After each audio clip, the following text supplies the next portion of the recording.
ఉన్నటువంటి ప్రతి ఒక్క ఆందోళన అలజడి తండ్రి నేను తొలగించండి తండ్రి నేను నీకే స్తోత్రం తండ్రి నేను ఉన్నాను అని తండ్రి నేను మీరు సెలవిస్తున్నాను తండ్రి నేను భయపడక తండ్రి నేను మీరు ఉన్నారనే ధైర్యం కొద్ది తండ్రి మేము ఉండటకు నీకు సహాయం దయచండి నీకే స్తోత్రం తండ్రి నేను గొప్ప దేవానికి వందనాలు తండ్రి నేను నీకే స్తోత్రం తండ్రి నేను గొప్ప దేవానికి స్తోత్రం నీకే స్తోత్రం చెల్లించుకున్నాం తండ్రి నేను వసంత ఉదయం మీద అయితే మీరు జ్ఞాపకం చేసుకోనండి తండ్రి నీకే స్తోత్రం తండ్రి నేను కుమారు నిమిత్తం తండ్రి నేను ఎంతగానో తండ్రి నేను రోధించి తండ్రి అడుగుచుండగా తండ్రి నేను కృప చూపించండి సహాయం దయచేయండి తండ్రి నేను మార్పు అనేది అనుగ్రహించండి తండ్రి నేను నీకే స్తోత్రం తండ్రి ప్రతి ఒక్క యోనాలను తండ్రి నేను మీరు జ్ఞాపకం చేసుకోనండి తండ్రి నేను వ్యర్థంగా తండ్రి నేను యొక్క దినాలను పోనివ్వక తండ్రి యోన దశని తండ్రి నేను ప్రాముఖ్యంగా తండ్రి నేను నీకు అప్పచెప్పుకున్నటకు సహాయం దయచేయండి తండ్రి నేను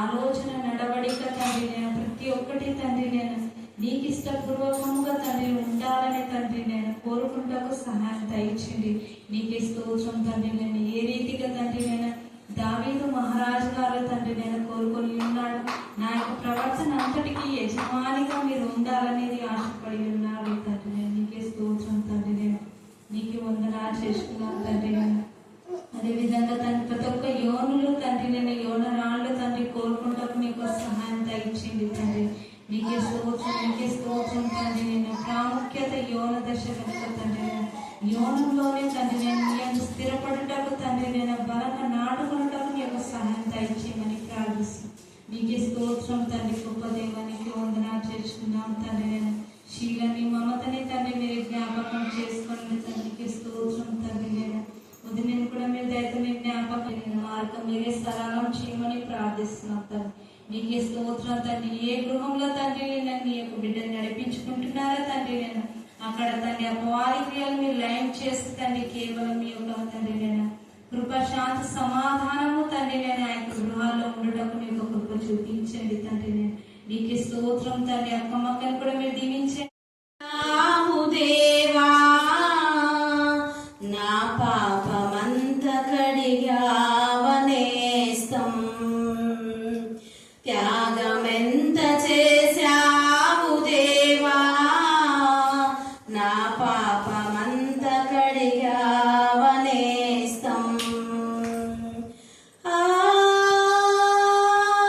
యేసయ్యా నా నేస్తమా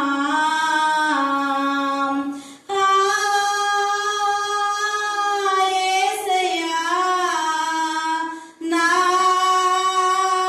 నేస్తమా త్యాగమెంత చేశావు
నాకిచ్చి సిలువ నీవు మోసావా.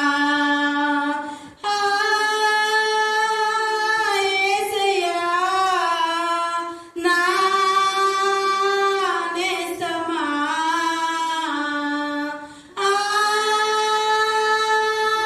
యేసయ్యా నా నేస్తమా. త్యాగమెంత చేశావు దేవా, నా పాపమంత కడిగావనేస్తం. త్యాగమెంత చేశావు దేవా, నా పాపమంత కడిగావనేస్తం.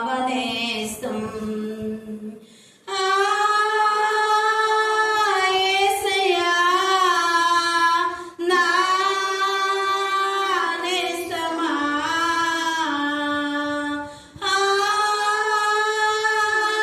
యేసయ్యా నా నేస్తమా. త్యాగమెంత చేశావు దేవా, నా పాపమంత కడిగావ నేస్తం. హల్లెలూయా. తండ్రి నా ఓడిపోకుండా తండ్రి ప్రతికి స్తుతి మీకే స్తుతి మీకే స్తుతి మీకే స్తుతి మీకే స్తుతి మీకే స్తోత్రములు. నా ప్రభు నా తండ్రి ఎంతమంది నా ప్రభు నా తండ్రి ప్రభుని సన్నిధానంలో నిర్లక్ష్యం చేస్తున్నారు. నా ప్రభు తమ పని పాడలేదు తండ్రి, బిజీగా ఉంటున్నారు. నా ప్రభుని సన్నిధానంలో వచ్చేటప్పుడు వారు ప్రేరేపణ దయచేసి ఆలోచించి నడిపించిన తండ్రి మీకే స్తుతి మీకే స్తుతి మీకే స్తుతి మీకే స్తోత్రములు. డాక్టర్ బ్లెస్సీ అక్క గారిని తండ్రి, డాక్టర్ భావనక్క గారిని జ్ఞాపకం చేసుకుని తండ్రి, ఎంతమంది డాక్టర్స్ ఉన్నారు వారందరినీ జ్ఞాపకం చేసుకుని తండ్రి, ఎంతమంది టీచర్కు నా తండ్రి ప్రే రిక్వెస్ట్ ఇచ్చినారు వారందరినీ జ్ఞాపకం చేసుకుని తండ్రి, మల్లికక్కను జ్ఞాపకం చేసుకుని తండ్రి, నా తండ్రి దేవరాజును జ్ఞాపకం చేసుకుని తండ్రి, ఎంతమంది బిడ్డలు ఉంటున్నారు నా తండ్రి రాజా కాలేజ్ టేబుల్స్ నా తండ్రి స్నేహితులు వారందరూ జ్ఞాపకం చేసుకుని తండ్రి మీకే స్తుతి మీకే స్తుతి మీకే స్తుతి స్తోత్రములు. నా ప్రభు నా తండ్రి కిషన్ కుమార్తెను బట్టి మీకే స్తోత్రం. మరణాన్ని సన్నిధికి త్వరగా నడిపించుకుంటాను మీకే స్తోత్రం. ప్రశాంత్ని కొడుకుని జ్ఞాపకం చేసుకుంటాను, మేరకని మేరకు కొడుకుని జ్ఞాపకం చేసుకుంటాను. ఎంతమందికి నా ప్రభు నా విషయం ఉన్నారో వారందరినీ మీరే జ్ఞాపకం చేసుకుని మేకరంగా వాడుకున్నాం తండ్రి మీకే స్తుతి మీకే స్తుతి మీకే స్తుతి మీకే స్తోత్రములు. నా ప్రభు నా తండ్రి ఇక్కడ శాఖమక్క గారిని వారి కుమారుని నా ప్రభా నా తండ్రి మరి అమ్మక్కని నా తండ్రి వసంత తల్లి వారి మన్మడిని నా ప్రభా నా తండ్రి దేవజుని నా తండ్రి టీచర్ గారిని జ్ఞాపకం చేసుకుంటాను, తీరసని జ్ఞాపకం చేసుకుంటాను. నా తండ్రి నా కుమారుని ప్రతి ఒక్క జ్ఞాపకం చేసుకున్నాను తండ్రి. వారికి కూడా మంచి ఆరోగ్యం ఇచ్చినందుకు, శక్తి ఇచ్చిన బలం ఇచ్చినందుకు, ఆరోగ్యం ఇచ్చినందుకు స్తోత్రం స్తోత్రం స్తోత్రం కదా ప్రభు. వారికి నా తండ్రి మీరే ముట్టాన్ని స్వస్థపరిచయం తండ్రి మీకే స్తుతి మీకే స్తుతి మీకే స్తుతి. ఎంతమంది బిడ్డలు అస్వస్థత చేత బాధపడుతున్నారు లోకంలో నా తండ్రి, శాపం చేత పాపం చేత కొట్టబడుతున్నారు వాళ్ళందరినీ నా తండ్రి లేవని తండ్రిని సన్నాన్ని నడిపించుకుని తండ్రి స్తుతి స్తుతి స్తుతి స్తుతి స్తోత్రం స్తోత్రం స్తోత్రం స్తోత్రం స్తోత్రం స్తోత్రం.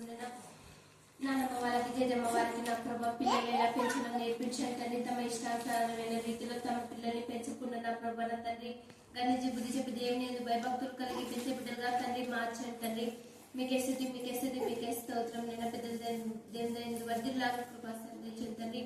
నా తండ్రి వాక్యం కూర్చుంట లేచుట నా తండ్రి వాక్యం పిల్లల్ని నేర్పించుటకు నేర్చుకుంటకు సహాయం దయచేయండి తండ్రి మీకే స్తుతి మీకే స్తుతి మీకే స్తోత్రం. నేను ఎందుకు భయభక్తులు లేకపోతే నా ప్రభా చాలా ఘోరంగా నా తండ్రి తయారైతారు నా తండ్రి పిల్లలు నా ప్రభా నా తండ్రి అటువంటి స్థితి రాకుండా కృపలో భద్రపరుచుకుని తండ్రి స్తుతి స్తుతి స్తుతి స్తుతి స్తుతి స్తోత్రం. నేనా నీవు సమస్తం చేయగల దేవుడు తండ్రి మీకే స్తుతి మీకే స్తుతి మీకే స్తుతి మీకే స్తోత్రం. నేనా ప్రభా ఇచ్చిన ప్రార్థన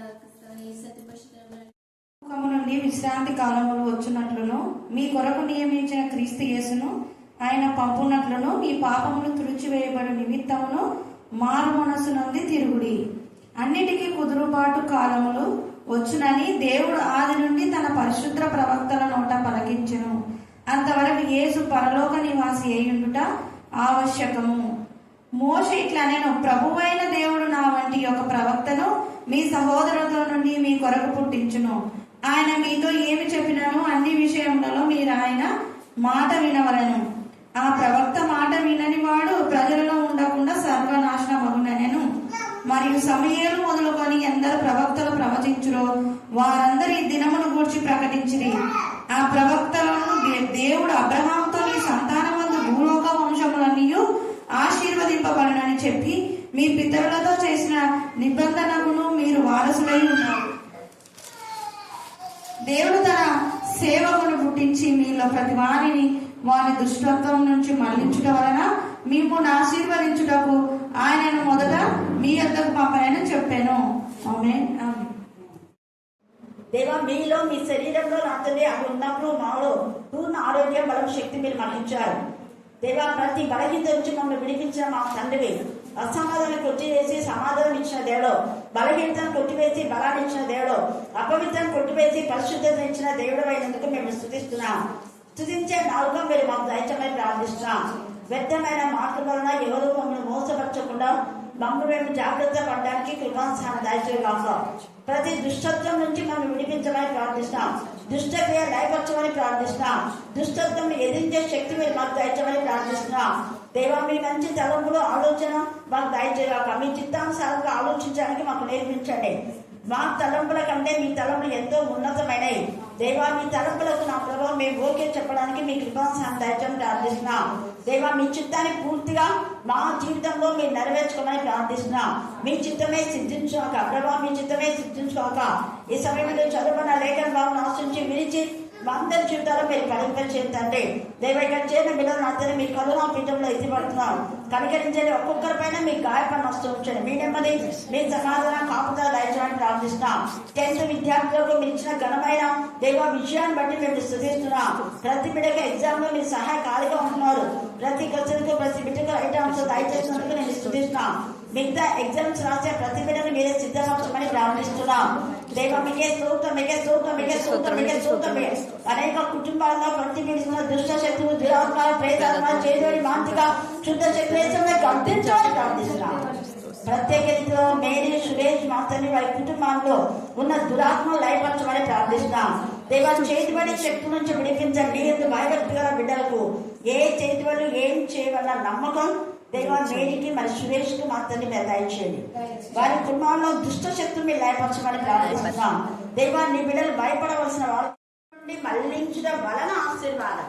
అంటే మనం ఎప్పుడైతే దుష్ట క్రియలను విడిచిపెడతామో అప్పుడే ఆశీర్వాదం. ఆశీర్వాదం పొందుకోవాలని అందరికీ ఆశనే. కానీ ఆశీర్వాదాలు తండ్రి దేవుడు ఊక ఇవ్వడు. ఎవరికి ఇస్తారు చెప్పండి? దుష్టత్వమును విడిచిపెట్టిన వాళ్ళకి ఒకటి. రెండవది, అప్పుడే మేము దుష్టత్వం నుంచి విడుదల పొందాం, మేము పరిశుద్ధం అని చెప్పుకుంటే దేవుని చిత్తాన్ని నెరవేర్చే వారుగా ఉండాలి. స్వచిత్తం ఉండకూడదు. నికోదేము నేను బాగా పరిశుద్ధమే అది ఇదని చెప్పి రాత్రి వేళ వచ్చి యేసయ్యతో చెప్పాడు, పరలోక రాజ్యానికి వారసులు కావాలంటే ఏం చేయాలి? పరలోక రాజ్యం అంటే ఆశీర్వాదమే. మరి నేనేం చేయాలి అంటే, నువ్వు దేవుని పూర్ణ ఆత్మతో, పూర్ణ బలంతో, పూర్ణ శక్తితో ఆరాధించాలంటే నేను బాల్యం నుంచే చేస్తున్నాను అన్నాడు. తర్వాత నీకు కలిగిందంటే ఆ యొక్క ప్రాపర్టీ, మరి పెద్దల ప్రాపర్టీతో ఆయన అనుభవించిన, ఆయనకు వస్తాయి అద్భుతం ఏం చేయటం లేదు. అందుకని నీకున్న ప్రాపర్టీలో కొంత బీదలకు ఇచ్చేసి నన్ను వెంబడించు అన్నాడు. అతను మిక్కిలి ధనవంతుడు కాబట్టి ఆ పని చేయడానికి ఇష్టపడ్డా, మనసు నొచ్చుకొని వెళ్ళిపోయాడు. కానీ యేసయ్య సిలువ వేయబడిన తర్వాత అతని మనసు మారి యేసయ్య సమాధి కోసం చాలా అతను మరి సమాధికి ఆనగుడా కొంత దేవునికి మహిమకరమైన విధానంలో సుగంధ ద్రవ్యాలను ఇచ్చినట్టు మనం లేఖనంలో చూస్తాం. హల్లెలూయా, హల్లెలూయా, హల్లెలూయా. అరిమత్తయి యోసేపు తర్వాత కొత్త సమాధిని తొలిచి ఆ సమాధిలో ఆయన ఉంచుతారు. కాబట్టి ఇలాగా ఎప్పుడైతే మనం దుష్టత్వం అంటే దేవునికి విరోధమైతే అది ఏదైనా కావచ్చు. మనం ఏమనుకుంటామంటే దుష్టత్వం అంటే వ్యభిచారము, దొంగతనము, హత్య, ఆత్మహత్య, లవ్ ఎఫెక్ట్స్, మానసిక వేదన, మత్స్యాచలం, చేతిబడి శుద్ధ శక్తులు చేసేవాళ్ళు, మాంత్రిక శక్తులు, ఇవే దుష్టత్వం అని మనం అనుకుంటాం. దేవునికి విరోధమైంది ఏదైనా దుష్టత్వం, అది దుష్టు నుండి వచ్చేది. అందుకనే దుష్ట సంతానమా, దుష్ట చెరుపు చేయి పిల్లలారా మీకు శ్రమ అంటారు.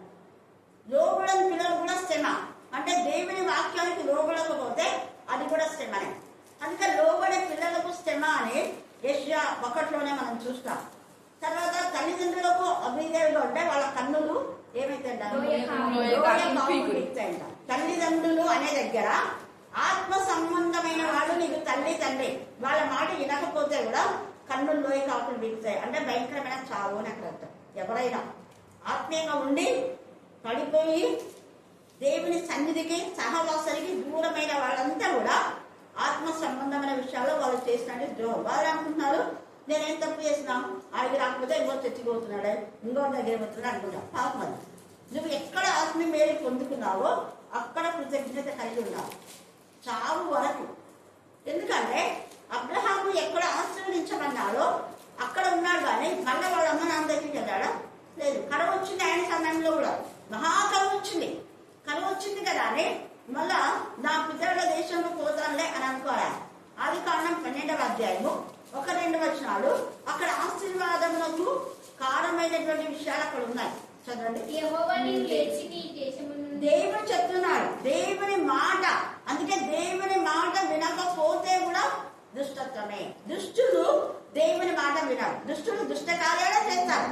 వాళ్ళు ఎప్పుడు చెరుపు చేయి పిల్లలారా మీకు శ్రమ అని ఉంది. చెరుపు చేయడం అంటే దేవుని సన్నిధికి వచ్చి నువ్వు మేలు పొందిన ప్రదేశంలో వాక్యం వినకుండా సహవాసానికి దూరం అయితే అది కూడా దుష్టత్వం. దుష్టుడు దూరం చేస్తాడు, సహవాసానికి దూరం చేస్తాడు, దేవునికి దూరం చేస్తాడు. తద్వారా కుటుంబం అంతా శాపంలో మగ్గిపోతాం. ఎందుకు అంటే హామాన్ చేసిన ఒక్క అవివేకం పనికి కుటుంబం అంతా ఏమైపోయింది? నాశనం అయిపోయింది. దుష్టత్వం ఉన్నటువంటి ఫరో అతను చేసినటువంటి నీచమైన ఆలోచనకు అతనిలో ఉన్న వాళ్ళందరూ చనిపోయారు. ఎన్ని లక్షల కాలువలు ఫరో. అలాగే కింగ్ సౌలు చేసిన అవివేక పనికి అతను చనిపోయినా అతని కుమారులందరూ కూడా చనిపోయారు. దుష్టపు ఆలోచన. దుష్టపు ఆలోచన ఎందుకు వచ్చింది అంటే తనే రాజుగా ఉండాలి, తన తర్వాత తన కొడుకు. స్వార్థం. ఆ స్వార్థం కూడా అతనేం వ్యభిచారం చేయలేదు, దొంగతనం చేయలే, ఇవి కాదు. కానీ దేవునికి విరోధమైన ఆలోచన. దేవుడు దావీదును రాజుగా చేయాలనుకున్నాడు తన తర్వాత. అయితే అతనేమో తన కొడుకును చేయాలని, దావీదు చచ్చిపోతే నా కొడుకులు అవుతారని చెడ్డ ఆలోచన, దుష్టపు ఆలోచన, స్వార్థం. మనము మన కుటుంబం మన పిల్లలు అనే స్వార్థం ఉంటే కూడా దుష్టత్వం కిందకే వస్తుంది. ఇక్కడ అందుకనే దేవుడు తేటగా ఆదికాండంలో అబ్రహాముతో అంటాడు, నీ తల్లిదండ్రులను, నీ దేశం, నీ స్వజనులను అంటాడు. ఎవరిని చెప్పండి? స్వజనులను విడిచిపెట్టి నేను చూపించే దేశానికి వెళ్ళాలి. ఆయన పేరు చెప్పడం ఏం చెప్పాలి? పేరు చెప్పకపోతే మనమైతే ఎంత కంగారు పడిపోతాం. కానీ అబ్రహాము పిలిచిన దేవుడు, నమ్మదగిన దేవుడు అని ఆయన ఎట్టు పోమంటే అదే వెళ్ళిపోయారు. అందుకనే దేవుడు ఏమన్నా అంటే 3వ వచనంలో నిన్ను ఆశీర్వదించే వాడిని దేవుడు ఆశీర్వదిస్తాను. దేవుని పిల్లలకు సహాయం చేసే వాళ్ళకు దేవుడే సహాయం చేస్తాడు. దేవుని పిల్లలను మాకు సహాయం చేసిన దేవుని దీవెన మీకు వచ్చు కాక అన్నారు అనుకోండి, ఎవరైనా వాళ్ళకి దీవెన. దేవుని పిల్లలు ఎవరికి సహాయం చేసినా వాళ్ళు బ్లెస్సెడ్ అవుతారు అంటే అర్థం. అలాగే దేవుని పిల్లలకు ఎవరు హాని చేసినా దేవుడు అనుకోరు. ఆయన రోషనాల దేవుడు బట్టి ఆయన శపిస్తాడు. దేవుడే శపిస్తాడు. అబ్రహాం ఎవరిని శపించారు? అబ్రహాం ఎవరిని కూడా ఆశీర్వదించలేదు, జస్ట్ ప్రార్థన చేస్తాడు అంతే. ఎప్పుడైతే అబ్రహాం ప్రార్థన చేస్తాడో అబీమెలెకు వాళ్ళందరినీ దేవుడు తెచ్చినాడు. అబ్రహాం తెచ్చినాడు లేదు. మూయబడిన గర్భాలన్నీ దేవుడు తెచ్చాడు. కానీ ప్రార్థన చేసింది ఎవరు? అబ్రహాం. అబ్రహాం ప్రార్థన దేవుడు విన్నాడు. అక్కడ అబీమెలెకు కలలో వచ్చినా కూడా దేవుడు కలలోనే మాట్లాడినాడు. నువ్వు శారాన్ని పంపించేసాయి, అందుకే నీ బాగా గర్భాలను నువ్వు దోషం చేసినావు, నువ్వు నీ చేతిలో కడగడం. అప్పుడు తప్పు తెలుసుకొని శారాన్ని పంపించిన తర్వాత నీ యొక్క వాళ్ళ గర్భాలు తెలిసేది దేవుడు చెప్పాలి. వాళ్ళ అబ్రహాం దగ్గర క్షమాపణ కోరి అబ్రహాం ప్రార్థన చేస్తే అప్పుడు దేవుడు వాళ్ళ గర్భాలు తెచ్చాడు. ఒకదానికొకటి అనుకుందాం. దేవుడు డైరెక్ట్ గా వాళ్ళ గర్భాలు తెరవల. అబ్రహాముకు శారాన్నిచ్చి తప్పు ఒప్పుకొని సమాధానం పడి మళ్ళీ అబ్రహాము ప్రార్థన చేస్తే అప్పుడు దేవుడు అబ్రహాం అని తెచ్చింది. దేవుడు వాళ్ళ గర్భాలు. ఎందుకంటే గర్భఫలం చెప్పవచ్చు భగవాను. తద్వారా అబ్రహాం అంతా ఆశీర్వాదం. మహాకరువు వచ్చినా మళ్ళీ బ్యాక్ సైడర్ గా వెనక్కు వెళ్ళలేదు. మనం కొంత బాధ ఏదైనా వెంటనే వెనకడుగు వేస్తాం, అలా వేయకూడదు. అదే మనం చేసే తప్ప. అందుకనే తరములకు దీని ద్వారా అనేక వంశములు ఆశీర్వదించబడతాయి అన్నాడు. అబ్రహామును బట్టి అనేకులను ఆశీర్వదించాడు. అందుకనే ఆ కొత్త నిబంధనలో కూడా అబ్రహాము, ఇస్సాకు, యాకోబుల దేవుడు అని ఆయన పేరు ఎన్ని మార్లు రాయబడింది. హల్లెలూయా, హల్లెలూయా, హల్లెలూయా. దుష్ట అంటే దుష్ట ఆలోచన. వాళ్ళ దుష్టులు ఎప్పుడు మనం దేవునికి వేరే చేయాలని వాళ్ళ ఆలోచన ఉంటుంది, వేరే ఆలోచన ఉండదు వాళ్ళకి. మరి సమయం అందు మనలో మన ఇళ్ళలో ఎంతమంది దుష్ట ఆలోచనలు దేవుని సన్నిధికి రాకుండా ఆత్మపర్శన చేస్తారు. ఇక్కడ అది విడిచి వచ్చినాడు కాబట్టి దేవుడు చూపించిన అదే దేశంలో కష్టమైన బాధైనా ఏదైనా అక్కడే ఉన్నాడు. మళ్ళా వెనకడుగు వెయ్యాలి. అందుకే దేవుడు ఆశ్రయించాడు అంతగా. ఇక్కడ మనం చూస్తే కింగ్ సౌలు మొదట ఆత్మతో నింపబడ్డాడు, మళ్ళా దుష్టుని సాతాను అతనిలో దూరింది. అందుకనే ఏం వేరే సౌలు ఆశీర్వాదం. ఇక్కడ దుష్టత్వంలో విడచుట వలన ఆశీర్వాదం. అంటే దావీదు గురించి తప్పుడు ఆలోచన చేయకుండా మానుకోవాలి. ఎన్నిసార్లు చెప్పినాడు దావీదు, నాయన వద్దు, నువ్వు ఆలోచన చేయొద్దు, నేను నీకేం హాని చేయను. హాని చేసే వాళ్ళనైతే ప్రాణాన్ని తెగించి ఆ గొడియాడు ఎందుకు చెప్తాను నేను. ఇంత మేలు చేస్తే మేలు మర్చిపోయి నువ్వు నా మీద తప్పుడు ఆలోచన కలిగినావు, అదే నీకు శాపమైంది. అతను అక్కడ చాలా కుమారులందరూ చచ్చారు. కారణం ఒకటే, దుష్ట ఆలోచన. దుష్ట ఆలోచన మన దగ్గర నుంచి వేర్చు. అలాగనే హామాను కూడా. హామానుకు ఈ మొద్దకై హాని చేయాలా, ఎస్తేరు హాని చేయాలి. వాళ్ళు ఏమైనా హాని చేస్తున్నారు, వాళ్ళ పనులు వాళ్ళు చేసుకుంటున్నారు. ఎస్తేరు మొద్దకై పెంచిన కుతని తెలియదు, కానీ మొద్దకై గేట్ కీపర్, వాళ్ళకి ఏం పని ఉంటాడో అదే పని చేస్తున్నారు. వాళ్ళ పని వాళ్ళు చేసుకుంటుంటే నాకు మొక్కలేరు, నాకు అది ఇది అని చెప్పి ఈ యొక్క మరి మొద్దకైని గురి తీయాలని హామాను ప్రయత్నించాడు. మొద్దకై యొక్క మరి వాళ్ళని గురి తీస్తే ఇంకా వాళ్ళందరూ పోతారని అనుకున్నారు. కానీ రాత్రికి రాత్రే దేవుడి శాస్త్రాన్ని మార్చారు. దుష్ట ఆలోచన బట్టి ఆయననే కాదు, ఆయన కుటుంబం అంతా నాశనం అయిపోయింది. ఆయనకు ఆలోచన చెప్పిన స్నేహితుల కుటుంబాలు కూడా నాశనం అయిపోయాయి. దుష్టులతో సహవాసం చేస్తే నీ కుటుంబం ఒక్కడే కాదు, సహవాసం చేసిన నువ్వు కూడా నాశనం. మళ్ళీ చెప్తాను, మన కుటుంబంలో అయినా దేవునికి విరోధైన వాళ్ళతో అసలు కట్ చేయాల్సిందే. అబ్రహాము దేవుడు లోతుని తీసుకురామని చెప్పాడు కదా, సొంతం తమ్ముడు కూడా కదా అనుకున్నాం. కానీ తీసుకొచ్చినందుకు ఏమైంది, ఆశీర్వాదాలు లేదు. లోతు వేరైనాక ఆశీర్వాదాలు వచ్చినాయి. హల్లెలూయా, హల్లెలూయా. అబ్రహాం అనుకున్నాడు లోతుంది ఏదో మేలుకిస్తున్నాను అనుకున్నాం. దేవుడు చెప్పంది చేశాడు. తర్వాత అబ్రహాం చేసిన తప్ప ఇంకో తప్పు ఆఖరిని చేసుకోమని దేవుడు చెప్పాడు, తను సొంతం చేసుకున్నాడు, అందుకనే వచ్చింది. తర్వాత కెతూరా ఎందుకు చేసుకున్నాడో తెలియదు. ఆ కెతూరా వాళ్ళ ఇప్పుడంతా ఈ గొడవలంతా మిద్యాని వాళ్ళంతా అన్య జాతికి చెందినారు. వాళ్ళకైతే ప్రాపర్టీ ఇవ్వలేదు, బహుమానాలు ఇచ్చాడు. ఇస్సాకే తన ప్రాపర్టీ అంతా ఇచ్చాడు. కానీ అక్కడ మనం చూస్తే కెతూరాకు సంబంధించిన వ్యక్తులందరూ కూడా దేవునికి విరోధమైన విధానంలో ఇశ్రాయేలీయులకు చాలా బాధను కలిగించే విధానంలో ఉన్నారు వాళ్ళంతా. 25వ అధ్యాయము ఆదికాండము 25లో మనం చూస్తే ఒక్కొక్కరిని బట్టి అక్కడ దేశాలవి వెలిసాయి, వాళ్ళకి సంబంధించిన దేశాలు అన్నమాట. చదవండి. అబ్రహాము మరొక స్త్రీని వివాహం చేసుకునేను. అబ్రహాము మరి యొక్క స్త్రీని వివాహం చేసుకునేను. ఆమె పేరు కెతూరా. ఆమె అతనికి జిమ్రాను. చూడండి, అతనికి జిమ్రాను, యొక్షాను, మేదాను, మిద్యాను, ఇష్బాకు, షూవహు అను వారిని కరెను. వీరంతా కూడా అశ్షూరీయుల గ్రంథమున యొక్షాను, షెబాను, దదాను కనెను. అశ్షూరీయులు లెతూషీయులు, తర్వాత లెయూమీయులు అనువారు ఆ దదాను సంతతి. ఎఫేలు, హానోకు, అబిద, ఎల్దయ అనువారు ఆ మిద్యాను సంతతి, మిద్యానీయులు అన్నమాట. ఈ మిద్యానీయులు ఈ యొక్క మరి ఇశ్రాయేలులకు చాలా సార్లు వ్యతిరేకులు అన్నమాట. వీరందరికీ కెతూరా సంతతి. అబ్రహాము తన కలిగినది యావత్తును ఇస్సాకు ఇచ్చాడు, కానీ అబ్రహాము తన ఉపపత్నుల కుమారులకు బహుమానం ఇచ్చి అంటే ఇష్మాయేలుకు బహుమానం ఇచ్చాడు, కెతూరా వాళ్ళకు కూడా బహుమానాలు ఇచ్చాడు, ప్రాపర్టీ ఇవ్వలేదు. అందుకని వీళ్ళకు కోపం. వాళ్ళ తల్లుడు మంచోళ్ళే, కానీ కుమారుడు మాకు ప్రాపర్టీ ఇవ్వలేదు కదా, మేము కూడా అబ్రహాం సంతదే అని ఎప్పుడు ఈ యొక్క వీళ్ళందరూ కూడా దేవుని యొక్క ప్రజలైన వీళ్ళందరూ కూడా దేవునికి విరోధంగా వీళ్ళు చేస్తున్నారన్నమాట. ఉండగా తన కుమారుడు ఇస్సాకు ముద్ద నుండి తూర్పు దేశంలో వారిని పంపివేశాను. వేరే తూర్పు తట్టుకు పంపించారు. అలాగే ఈ ఇస్మాయిల్ సంతతి వాళ్ళందరూ కూడా ఇంకా వేరే ఇప్పుడు చెందినటువంటి ఇరాన్, ఇరాక్ అక్కడంతా కూడా వాళ్ళు చెదిరిపోయారు.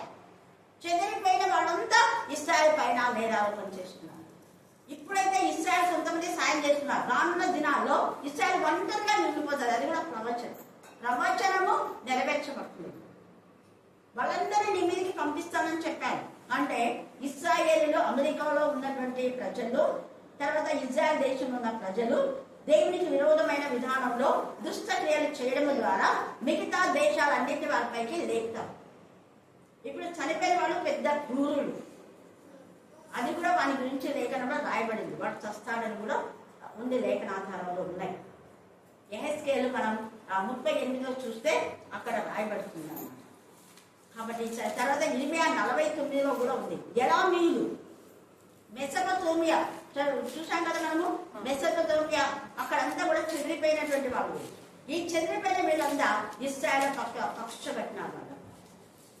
అందుకనే ఇక్కడ ఇప్పుడు చనిపోయిన ఈ వ్యక్తి అయితే బాల్యంలో నుంచి అనేకులను ఇశ్రాయేలు ప్రజలను చంపడమే కాకుండా వాళ్ళ ఇంట్లో పుట్టిన ప్రతి ఒక్కరు టెర్రరిస్ట్ లాగా తయారు చేశారు. భయంకరమైన విధానం. వాళ్ళంతా కొంత రాక్షసమైనటువంటి ఆలోచన. ఆ దుష్టత్వం నుంచి మళ్ళడం ద్వారానే ఆశీర్వాదం. అందుకని అబ్రహాము అది తెలుసుకున్నాడు కాబట్టి లోతును అక్కడ పంపేశాడు. ఇంకా వద్దుకో, దేవుడు కూడా చెప్పలేదు కదా, చెప్పింది నేను చేశానని తప్పు తెలుసుకున్నాడు. ఎప్పుడైతే లోతును పంపించాడో ఆ తర్వాతనే దేవుని ఆశీర్వాదం అబ్రహాంకి వచ్చింది. ఈ సమయం దుష్టత్వం అంటే పెద్ద పెద్ద ఘోరమైన పాపలు అనుకోవాలి. దేవుడికి చెప్పండి చేస్తే కూడా తప్పదు, లేదా దేవుని నమ్మకపోతే కూడా పాపమే. నమ్మకం ఎవరైతే నమ్మాలి సాధ్యమనండి. అందుకనే దుష్టత్వం ఉంది. మనం చూస్తే మత్తయి సువార్త 3వ అధ్యాయంలో బాప్తిసం ఇచ్చి యోహాను అక్కడ అనేకులను ప్రభు వైపు మరలుస్తున్నారు. 3వ అధ్యాయం 1-3 వచ్చిన చదవాలి. ఆ దినముల యందు బాప్తిసం ఇచ్చి యోహాను పరలోక రాజ్యం సమీపించి చూడండి ఏమంటారు, పరలోక రాజ్యం సమీపించింది. వారి మనసు పొందుడని. వారి మనసు అంటే దుష్టంగా ఉన్న నీ మనసు మార్చుకో. వారి మనసు పొంది యూదయ అరణ్యంలో ప్రకటించుచుండెను. ప్రభు మార్గము సిద్ధపరచుడే. నీ పల్లములన్నీ కూడా అంటే నీ జీవితంలో ఆధ్యాత్మికంగా ఎక్కడెక్కడ తగ్గిపోయావో అప్పుడు మళ్ళా సైకిల్ వేయాలి. ఎక్కడెక్కడ కాపు కొండలు ఉన్నాయో ఆ కొండలన్నీ కూడా చదువు చేయాలి. పల్లములన్నీ కూర్చాలా, పల్లములన్నీ కూర్చుకోవాలి. ఎక్కడైనా కొండలన్నీ సమభూమి చేయాలి. కరుకు వంకర మార్గంలో తిన్నని మార్గం కావాలి. నీలో ఉన్న వంకర మార్గం వద్దు, సరళమైన మార్గం. ప్రభు మార్గం సరళం చేయండి. తేజగా మాట్లాడుతున్నాం. అందుకని యోహాను గురించి ఆయన జన్మించినప్పుడు అనేక మంది తల్లుల హృదయం పిల్లల వైపు, పిల్లల హృదయం తల్లుల వైపు తిరుగుతుంది అని ఆయన దగ్గర నుంచి ప్రవచనం అన్నమాట. అది అనేకులను ప్రభు వైపు చెప్పాడు. అనేకులను యోహాను ప్రభు వైపు తిప్పడానికి కారణం అరణ్యంలో ఉండి మిడతలు లేకపోతే ఒంటె నూనె ధరించుకొని తేనె తిన్నాడు. ఇప్పుడు నా స్పీకర్స్ ఏసీ రూమ్లు ఉన్నాయా, చికెన్ 65, మటన్ 65 అన్ని అరేంజ్మెంట్స్, పెద్ద స్టేజ్. ఆ స్టేజ్కి ఒక 3 లక్షలు అన్ని డబ్బులతో వేస్ట్ చేస్తున్నాం. కానీ అక్కడ అరణ్యంలో ఒకరి స్వరం 100 మంది వచ్చి బ్యాటరీని తీసుకుంటున్నాం. కారణం సమర్పణ. అనేక ఆత్మలు మన దగ్గరికి ఎప్పుడు వస్తాయంటే మనలో సమర్పణ ఉంటే. ఇప్పుడు కన్నాపురంలోకి ఎందుకు అంతమంది అన్ని వస్తున్నారంటే సమర్పించుకోవాలి. ఇప్పుడు నేను నా సొంత ఇంటిని వదిలి, నా అన్నదమ్ములు అక్క చెల్లెలు వదిలి, ప్రభు పిల్లలే నా అన్నదమ్ములు, నా అక్క చెల్లెలు, నా తల్లులు అనుకున్నాను. అలా ఎవరు అనుకుంటారో వాళ్ళ ద్వారా అద్భుతాలు. అంతేగాని తినుము తాగు సుఖించమని మన పుట్ట పోషణ మన భార్య పిల్లలు మాత్రమే వాడబడాలి అనే స్వార్థం ఉంటే ఒక్క ఆత్మ కూడా రక్షణ పొందాం. 3 ఏళ్ళు ప్రసంగం చేస్తే 3 ఆత్మలు కూడా రావు. చేస్తాను చెప్పలేదు. మేము 3 మంది మారుతామని ఎవరు చెప్పలేదు. కొంతమందికి మాత్రమే ఆత్మీయంగా ఉన్న దైవచనుల ద్వారా మారే వాళ్ళు కూడా ఉన్నారు. కానీ స్వార్థంతో ఉండే దైవచనుల వల్ల ఒక్క ఆత్మ కూడా రాకపోవో అనేకులతో తిట్లే వస్తాయి. ఏమంత దూరం పోతున్నారు, ఇక్కడ చర్చి ఉంది కదా, ఇక్కడ వదిలిపెట్టిపోతున్నారు అంటుంటారు. ఎందుకు వస్తారు? వాళ్ళకు దేవుడు ప్రేరేపణిస్తుంటే వస్తారు. లేకపోతే చర్చి పక్కన ఉంది, వసంతమాత వెళ్ళదా కదా. ఎందుకు వస్తారు అంటే దేవుడు వాళ్ళని ప్రేరేపింపచేస్తాడు. ఒకప్పుడు మందిరానికి పోయినప్పుడు మమ్మల్ని మందిరంగా నడిపించారు, దానికి కృతజ్ఞత అంటారు. హల్లెలూయా, హల్లెలూయా, హల్లెలూయా, హల్లెలూయా, హల్లెలూయా. ఎక్కడ చెట్టు బాగా పెరుగుతుందో దాన్ని ఎవరైనా పెరిగేదాన్ని పెరిగి మళ్ళీ ఇంకో చోటు నాటుతారా? ఎక్కడన్నా పెరగకపోతే సొల్యూషన్ ఏమన్నా? ఆశీర్వదించబడిన చోట ఉంటేనే నీకు ఆశీర్వాదాలు. ఇక్కడ అబ్రహాంతో ఎవరెవరైతే ఉన్నారో వాళ్ళందరికీ ఆశీర్వాదాలే. అబ్రహాం నుంచి వేరే పైన లోతుకు ఒక్క ఆశీర్వాదం వచ్చిందా? ఆశీర్వాదాలు లేకపోవా మొత్తం నాశనం. దుష్టత్వములు విడిచి తిరగాలి. అందుకని మీ పాపములు ఒప్పుకోండి, తిరగండి తిరగండి అని చెప్తున్నాడు. మనం సమరయ స్త్రీని చూస్తే యోహాను సువార్త 4వ అధ్యాయంలో ఆమె పాపకుండా విడిచిపెట్టింది. ఆమె విడిచిపెట్టి మళ్ళీ తన ఇంటికి వెళ్ళాలా ఉందా? విడిచిపెట్టేసి ఆ సమరయ ప్రాంతంలోకి వెళ్ళి వాళ్ళందరికీ యూదులంటే అసలు నచ్చదు, యేసుప్రభు అంటే అసలు నచ్చ. అక్కడికి పోయి ఆయన నా భర్త అంతా బయట పెట్టినాడు, ఆయననే నిజమైన దేవుడు, రండి మీరు కూడా. ఆయన జీవజలం ఇస్తాడు. ఆయన మాటలు ఎంత మాధుర్యంగా ఉన్నాయి. ఆయన మాటలు నెమ్మది కలగజేస్తాయి. ఆయన మాటలు మన కోపాన్ని బయటికి తీసి కాలదొరగా చేస్తారు. నేను నా పాపకుండా కూడా అక్కడ విడిచిపెట్టి వచ్చినాను, మీలో ఎవరికి తెలియదు అని చెప్పేసి చెప్పింది. తన బ్రతంతా వాళ్ళకి చూపిస్తాను. హల్లెలూయా, హల్లెలూయా. ఆమె మార్చబడిన ఆమెలో దేవుని ఆత్మ పనిచేసింది. దేవుని పరిశుద్ధాత్మ పనిచేసింది కాబట్టి యేసు యొక్క వాక్యమే పరిశుద్ధత. ఆ పరిశుద్ధమైన వాక్కు ఆమెలో నా పాపం బయటికి వెళ్ళిందంటే పరిశుద్ధత లోపలికి పోయింది. పాపం బయటకు వచ్చేసింది, పరిశుద్ధత లోపలికి పోయింది. శుద్ధ హృదయాలై వాక్యం ప్రకటిస్తుంటే అనేకులు నమ్మారు. శుద్ధ హృదయంతో వాక్యం ప్రకటిస్తే ఖచ్చితంగా అనేకులు వస్తారు. హల్లెలూయా, హల్లెలూయా. లేకపోతే ఎక్కడి నుంచో మరి అమెరికా నుంచి కానివ్వండి, సింగపూర్ నుంచి మనలో ప్రేర్ చేస్తుంటారు కదా, ఫిలిప్పైన్స్ నుంచి కానివ్వండి, ఇక్కడంతా ప్రదేశాల నుంచి వాళ్ళు ఎందుకు నాకు కాల్ చేస్తారంటే అక్కడ దైవజనులు లేరనే ఉన్నారు. కానీ వాళ్ళు ఆశీర్వదించబడి అక్కడికి వెళ్ళాలి కాబట్టి ఆ కృతజ్ఞతతో నాకు కాల్ చేసి వాళ్ళకి ఫోటోస్ కూడా పంపిస్తారు. శశికళ ఆమె యొక్క కూతురు శ్వేత, విజయ్ ఇద్దరు వెళ్ళారు. మొదట వాళ్ళ హస్బెండ్ వెళ్ళారు, తర్వాత దేవుడు ఆమె కూడా వీసా ఇచ్చినారు. అది ముందే ప్రవచనం. ఇక్కడికి వచ్చినప్పుడు వచ్చినా అంటే ఖచ్చితంగా కరుణాపీఠం దర్శించి ప్రేర్ చేసుకొని వెళ్ళిపోతారు. వాళ్ళంతా ఉన్నత స్థితిలో ఉన్నాం కూడా ఎంత చక్కగా తనకుండా అక్కడి నుంచి వాళ్ళు ప్రేయర్స్ నాకు రిక్వెస్ట్ పంపిస్తారు. అంటే ప్రేయర్ ఫర్ మీ అని మెసేజ్ పెడతారు. సింగపూర్లో ఉన్న లతా దత్తు మీకు ఎన్నిసార్లు పెట్టినా కదా, అమెరికాలో ఉన్న ఇమాన్యుయల్, తర్వాత అమృత, ఇంకొక యుఎస్ఏలో మంజులా సిస్టర్, తర్వాత పద్మా టీచర్ వాళ్ళ యొక్క కూతురు కొడుకు యుఎస్ఏలో ఉన్నారు. ఫిలిప్పైన్స్లో మేరీ టీచర్ మంగళాలు ఉంది. మా తమ్ముడు కూతురు కూడా ఫిలిప్పైన్స్లో చదివింది. అలా ఇంకో కొంతమంది వేరే వేరే రాష్ట్రాల నుంచి వాళ్ళకి అక్కడ దైవజనులు ఉన్నారు. కానీ మేము ఆత్మీయంగా ఎదిగినాం కాబట్టి వీళ్ళకే చేయాలి అని చేస్తాం. అది కృతజ్ఞత. చాలా మంది మేలు పొందుకొని విశ్వాసఘాతుకులు అయిపోతారు. వాళ్ళ ఇంట్లో ఇంకెప్పుడు శోధన ఉండదు, అది పోదదు. ఒక రోగం తర్వాత ఇంకోటి, ఇంకో రోగం తర్వాత ఇంకో రోజు ఇంకోటి వస్తే కంటిన్యూ వస్తూనే ఉంటాయి. ఏదో ఒకటి బాధ, వేదన, రోదన, మనమలకు, విషయాలకు, అల్లుడు, ఎవరికో. ఎందుకు అంటే మనం ఆశీర్వాదానికి పాత్రలు కాదు. కారణం సౌలు లాంటి బుద్ధులు మనలో ఉంటాయి. లోతు లాంటి స్వార్థత్వం ఉంటే బ్లెస్సింగ్స్ రావు. దావీదు ఎంతగా దేవుని ఆరాధిస్తారు, అందుకని ఆశీర్వదించుకోవాలి. దావీదుతో పాటు 400 మంది పనిపాట లేకుండా తిరుగుబోతులు, అప్పులున్న వాళ్ళు, రోగాలతో ఉన్న వాళ్ళు, బలహీనులు. అంటే నువ్వంతా యుద్ధానికి పనికి రాపో కానీ వదిలేసింటారు వాళ్ళు. నువ్వు యుద్ధం చేత కదుకో అని వదిలేసిన వాళ్ళందరూ దావీదు దగ్గరికి వస్తారు. వాళ్ళందరినీ దావీదు అప్పులు చేర్చుకుంటారు. మరి ఆ మేలు ఉన్నారు కదా, మేలు లేకుండా షిమి అనేవాళ్ళు మేలు పొందుకొని దావీదు పైన ఏం చేశాడు, చీచి అంటారు. దావీదు అసహించుకుంటాడు. వెంటనే వాడు భయంకరమైన చావు. కాళ్ళ మీద పడతాను నన్ను క్షమించాలని, నేను క్షమిస్తాను అంటాడు. కానీ తర్వాత కొడుకు చెప్తాడు, వాడిని నేనైతే క్షమించలేదు అన్నా, కానీ నువ్వు వాడిని మాత్రం సమాధికి సమాధానంగా పంపొద్దు అంటాడు. దేవుడు మొత్తం ఇస్తాడు. అందుకనే ఈ యొక్క సమయంలో మనం ఆశీర్వదించబడినటువంటి బిడ్డలు దేవుడికి మన వాక్యంలో ప్రాంతంలో మనం ఎదిగితే అనేక ఆశీర్వాదాలు దేవుడు మనకి ఇస్తాడు. అందుకని ఇక్కడ అంటున్నాడు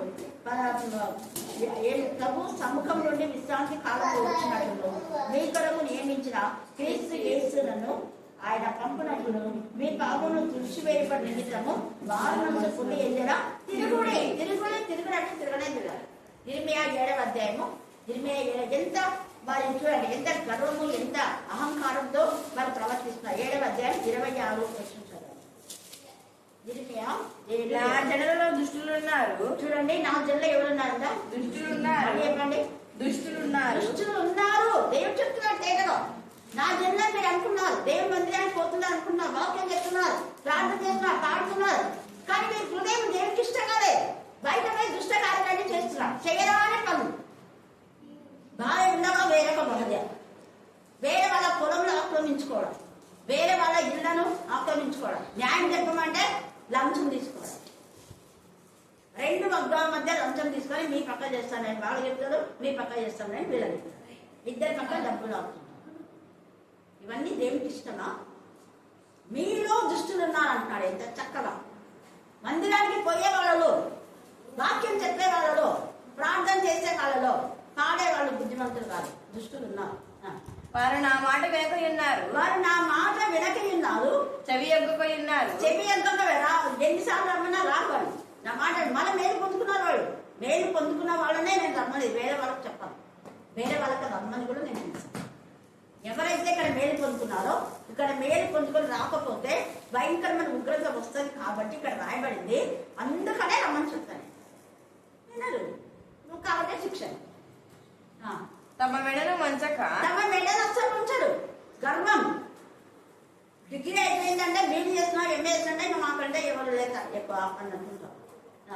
మనసును కఠినపరుచుకొనిచున్నారు. వారు తమ పితరుల కంటే మరి దుష్టులైరి. తల్లిదండ్రుల కంటే దుష్టులు. తల్లిదండ్రులన్నా మీ దగ్గర వస్తారు, పిల్లలు వస్తున్నారా? రా. ఎంత బాగుంది ఇక్కడ. కొంతమంది పిల్లలు వస్తే తల్లిదండ్రుల కంటే మరి దుష్టులైపోయిన వాళ్ళు ఉన్నారేమో మన ఫ్యామిలీస్ లో. ఆత్మపరిశీలన చేసుకోవాలి. తేదకి ఇక్కడ మాట తిరుగుడి అంటున్నాడు. తిరిగితే మీకు ఆశీర్వాదం. అన్నిటికీ కుదురుబాటు కాళ్ళు వచ్చుతున్నాయి. దేవుడు ఆది నుండి తన పరిశుద్ధ ప్రవక్తల నోట పలికించారు. పరిశుద్ధ ప్రవక్తలు అంటే అబ్రహాం కూడా ఒక ప్రవక్తలే. అందుకే నిన్ను ఆశీర్వదించేవాడిని నేను ఆశీర్వదిస్తాను, నిన్ను శపించేవాడిని నేను శపిస్తాను, నీకేమైనా బాధ కలుగు చేస్తే వాళ్ళకు బాధ. తేగగా చెప్పారు. మోషే పైన సనిగింది మిరియాము అహరోను, కానీ మిరియాముకు వెంటనే అంటే అహరోనుకు రాల ఆలోచన మిరియాముకు వచ్చింది. మిరియాము అక్కకు వచ్చింది ఆలోచన, తమ్ముడికి అక్క తమ్ముడు ఇద్దరికి శిక్ష. చూసారా? శిక్ష వచ్చినప్పుడు పశ్చాత్తాపడిందా మిరియాము? పశ్చాత్తాపడి తర్వాత అంతవరకు యేసు పరలోక నివాసి ఉండుట ఆవశ్యకము. మోషే ఇట్లను ప్రభువైన దేవుడు నా వంటి ఒక ప్రవక్తను మీ సహోదరుని మీ కొరకు పుట్టించుడు. ఆయన మీతో ఏమి చెప్పినను అన్ని విషయంలో మీరు ఆయన మాట వినవలేదు. నా వంటి మోషే లాంటి దైవజను దేవుడు పంపిస్తున్నాడు మన మధ్యకి, కానీ మనం విస్మరిస్తున్నాం. చక్రికి ఎంత జ్ఞానం. అప్పుడు మోషన్ పంపినట్టుగా దేవుడు మన మధ్య ఉంచున్నారు అన్నారు కదా. చక్రి ఎంత చూడండి, చిన్నకి ఆలోచన ఇచ్చింది. పెద్ద డిగ్రీ చదవడం బుద్ధి లేకుండా ప్రవర్తిస్తుంటారు చాలా. ఎందుకు చదువుకున్న వాళ్ళకంటే చాకులోడు చదువు రానోళ్ళకు వైద్యుడి పడుతుంది. చదువుకున్న వాళ్ళు చదువుని విలువనిగి బతుకులు పాటు చేసుకుంటున్నారు. ఇప్పటికి బాగుంటుంది, తర్వాత వాళ్ళ బతుకులు ఎంత భయంకరంగా ఉంటాయి. మీకు ఉదాహరణ రత్ననే, నేను ఎవరు చెప్పని అవసరం లేదు. ఇక్కడ చదువు పెళ్ళి అయితే నచ్చిపోయింది. 4 ఏళ్ళు. 4 ఏళ్లకు 40 సంవత్సరాల దుఃఖము పెట్టాడు. తన నోటితో తన పశ్చాత్తాపడింది. వెంటనే దేవుడు గర్భాన్ని తెచ్చాడు. హల్లెలూయా. వాళ్ళ ఇంట్లో మిగతా వాళ్ళు పశ్చాత్తాపడ్డా, అందుకే అదే బతుకులో ఉన్నారు. నేను అదే అంత మేలు దేవుడు చేస్తే పశ్చాత్తాపడకపోతే ఇంకా అలాగే ఉండే బతుకులు ఆశీర్వదించబడదు. ఎంత మనస్సును కఠినపరుచుకుంటాం. అందుకే చెప్తాను, మీ పిల్లలని మీరైనా బుక్స్ చెప్పండి అంటే చెప్పినారా రాకూడదు, వచ్చేలా చెయ్యాలి. ఇంకా చెప్తే వినారంటే అంతే, వాళ్ళు నాశనానికి మీరు కూడా వస్తారు. వాళ్ళు మోషే పంపారు, రూతు తిరిగింది, కరము వచ్చింది కదా అని వాళ్ళ అత్తమే వెళ్ళింది మోయాబుకు. కానీ రూతు జ్ఞానంతో ఇశ్రాయేలు దేవుని వైపు ఏం చేసినా తిరిగింది. 2:10-12 ఇశ్రాయేలు దేవుని ఆశ్రయించినందుకు ఆమె ఏం పోగొట్టుకుందో అంతకంటే ఎక్కువ ఐశ్వర్యం. ఆమెకు భర్తనిచ్చినాడు, ఆమె పనికర్తగా వెళితే ఎన్ని పొలాలకు ఆమె ఆస్తికర్త, 100 మందికి జీతం ఇచ్చే దానిగా చేశాడు దేవుడు ఆమెను. ఆమె గర్భం నుంచి ఏసై వచ్చాడు. కారణం ఆమె వదిలేసింది ఎవరిని, వాళ్ళని అందరినీ.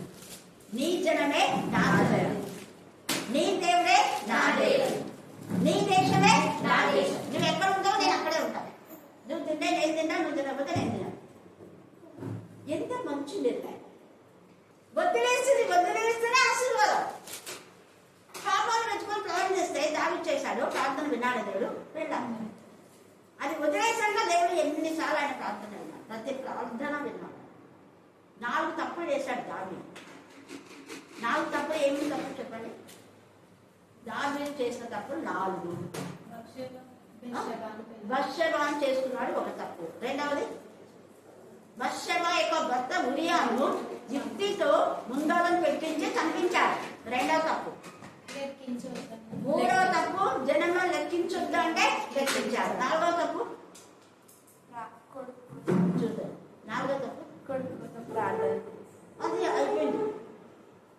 4వ తప్పు, మందసంలో లేవినే పోయాడు. రాసుకోండి మీరు, దావీదు 4 తప్పులు రాసుకోండి. తర్వాత నేను నా దావీదు ఎన్ని తప్పులు చెప్పగలుగుతాను. మందసం లేవీలు మోయాల్సింది.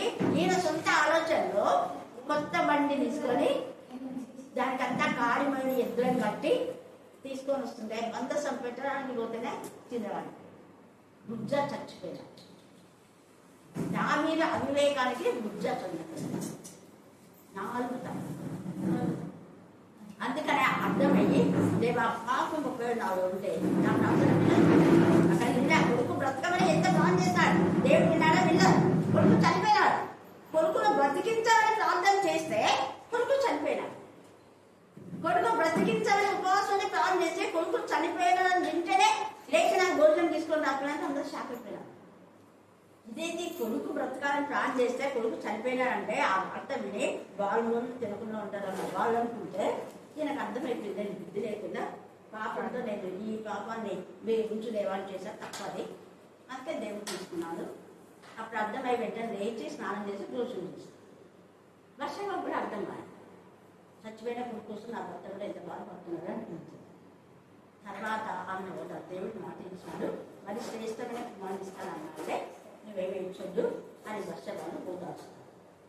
కాబట్టి ఈ సమయమందు పాపం మన హృదయంలో ఉంటే దేవుడు మన ప్రార్థన ఉండే, పాపం మన గృహంలో ఉంటే దాని గుడారం నుంచి దుష్టత్వాన్ని తొలగించుకోవాలి.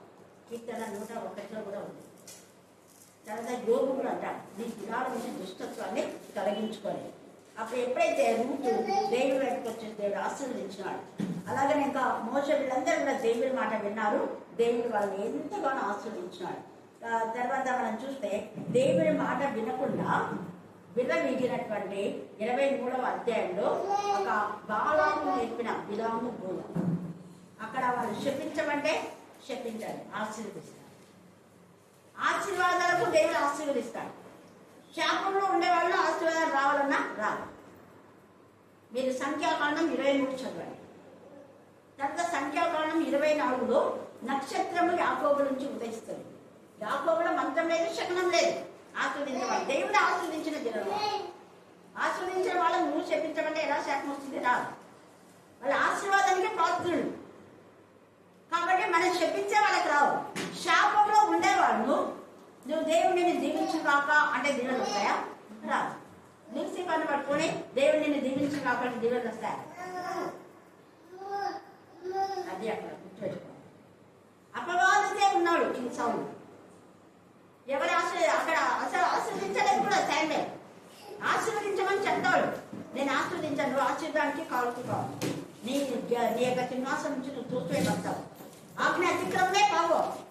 నువ్వు దేవుని మాట వినకుండా నీ సొంత ఆలోచనలో అన్నిలో నుంచి తీసుకొచ్చిన వాటితో నువ్వు దేవునికి బలి అర్పించావు. మళ్ళీ దేవుని నేను బాగా ఆరాధిస్తున్నావు నువ్వు అనుకున్నావు, కానీ ఆ ఆరాధన దేవునికి ఇష్టం. దేవునికి ఇష్టమైన ఆరాధన మనం చేస్తున్నామేమో. దేవునికి ఇష్టమైతే ఆత్మతో, సత్యంతో, యథార్థంగా, నిజాయితీగా ఆరాధించాలి. అమాలేకీయులందరినీ చంపండి, కొంతమందిని ఉంచుకున్నాం. అమాలేకులు అన్ని కూడా శక్తిమంటే బలమైన వాటిని విషయాలు చూసుకున్నాం.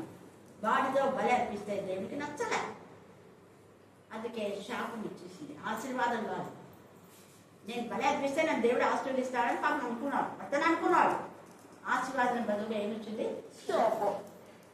కాబట్టి దేవుడు ఆశీర్వదిస్తేనే మనకు ఆశీర్వాదాలు వస్తాయి, దేవుడు శపిస్తే శాపాలు వస్తాయి. కాబట్టి అట్టి దేవునికి భయపడి నిలబడి ఆయన చిత్తాన్ని నెరవేర్చి ఆయన మనస్సు కలిగి మనము ఆయన ఎప్పుడైతే నెరవేర్చి ఆయన యొక్క మనస్సును మనం తెలుసుకొని ఆయన చిత్త ప్రకారం చేస్తామో అప్పుడు మనకు ఆశీర్వాదాలు వస్తాయి. దేవుడు ఈ లేఖన భాగం దీవించి ఆశీర్వదించున్నాక ఆమె ఏమైనా మనం ప్రారంభించాం.